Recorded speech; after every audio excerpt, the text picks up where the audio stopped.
There are buildings on this planet so large they create their own weather.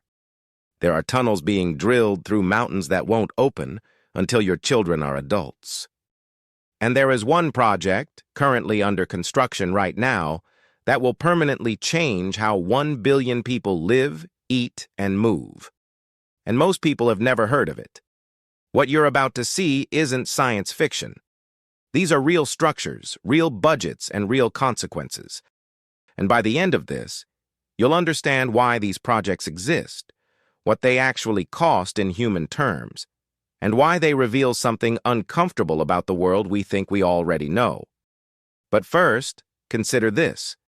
Every single day, you wake up in the same city, take the same roads, look at the same skyline.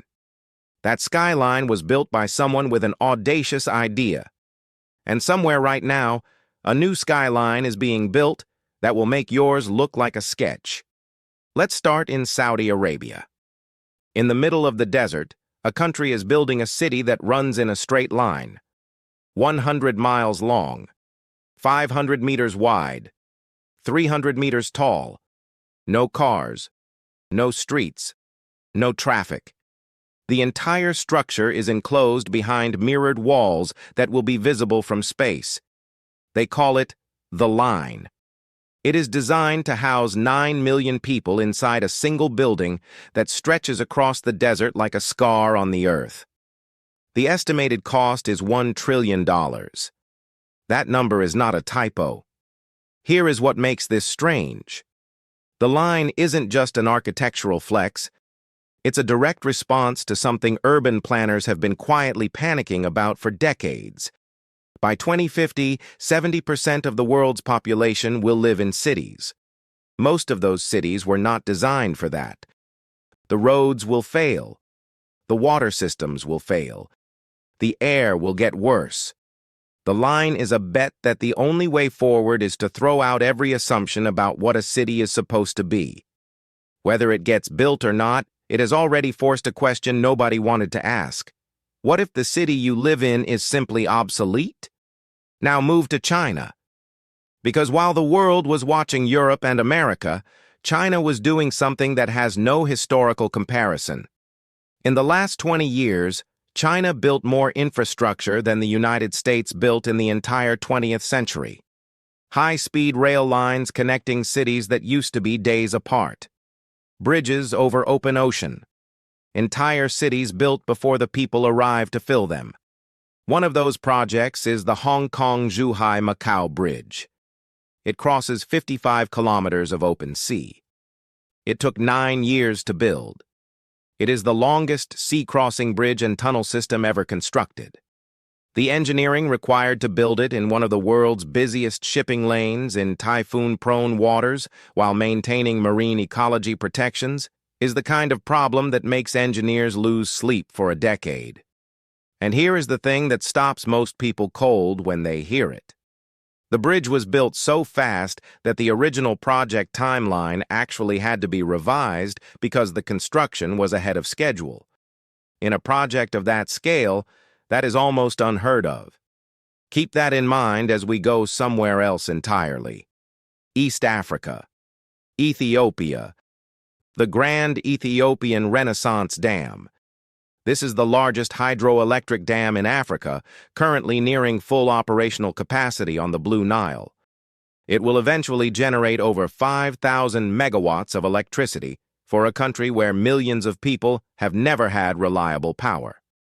Children doing homework by phone screen light. Hospitals running on generators. That changes. But here is where it gets complicated. The Nile flows through 10 countries. Egypt has depended on that river for literally all of recorded human history. The dam changes how much water reaches Egypt. And Egypt has made it very clear at the highest levels of government that this is not something they will accept without consequence. What started as a construction project became one of the most tense geopolitical standoffs on the African continent. A dam. A river. And the quiet, terrifying realization that water is the next resource wars will be fought over. Now back to something closer to the ground.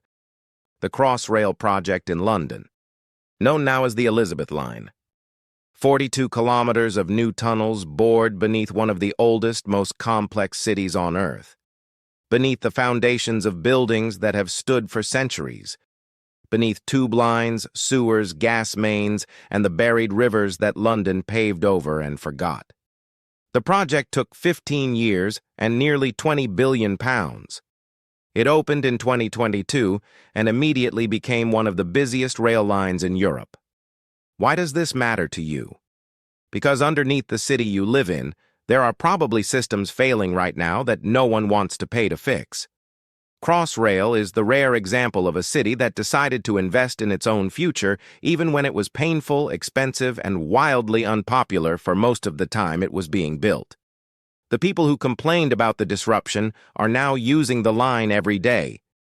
And that brings us to the one project that ties all of this together. The one that will affect more human lives than any single construction effort in history. India's national infrastructure push. Roads, railways, ports, airports, and cities being built simultaneously across a country of 1.4 billion people. The speed of construction rivals China in the 90s. The scale is something the world has not seen before. High-speed rail corridors, new greenfield cities, a coastal road network connecting a peninsula that was previously stitched together by bottlenecks and colonial-era bridges. This is not one project. It is hundreds of projects happening in parallel, all pointing in the same direction. And the direction is this: India intends to be the world's largest economy within the lifetime of people already alive today. Here is what all of these projects share. None of them were built because the moment was convenient. None of them had universal support. All of them were started despite opposition, despite cost overruns, despite political instability, despite the fact that the people who began them knew they might never see them finished. The line might never be completed. The Renaissance Dam negotiations are still unresolved. Crossrail was 3 years late and billions over budget. And yet, the structures exist. The tunnels are real. The turbines are spinning. The world's most ambitious projects are not built by people who waited for certainty. They are built by people who decided that the cost of not building was higher than the cost of trying. You've been watching a world being rebuilt in real time. Most people never look up long enough to see it. You just did. The question nobody asks is what happens to the people who build these things. The workers tunneling beneath London never saw the finished line open from a platform. The engineers who designed the Renaissance Dam will retire before it reaches full capacity. The architects drafting the line are drawing a city they will likely never live in. Every megaproject in history carries this quiet irony. The people who sacrifice the most for a vision are rarely the ones who inherit it. And somehow, that makes the ambition more interesting, not less. Because what it tells you is that the greatest things humans have ever built were never really about the builders. They were about a bet placed on people not yet born. A decision made in the present for a future the decision-maker would never personally touch. Think about what that asks of someone. To pour years, sometimes an entire career, into something you may never see completed. To work on something whose value only becomes obvious long after you are gone. That is a different kind of courage than the kind people usually talk about. Not the courage to leap, the courage to dig. Slowly, quietly, for years. With no guarantee the tunnel leads anywhere worth going, and yet they dig anyway.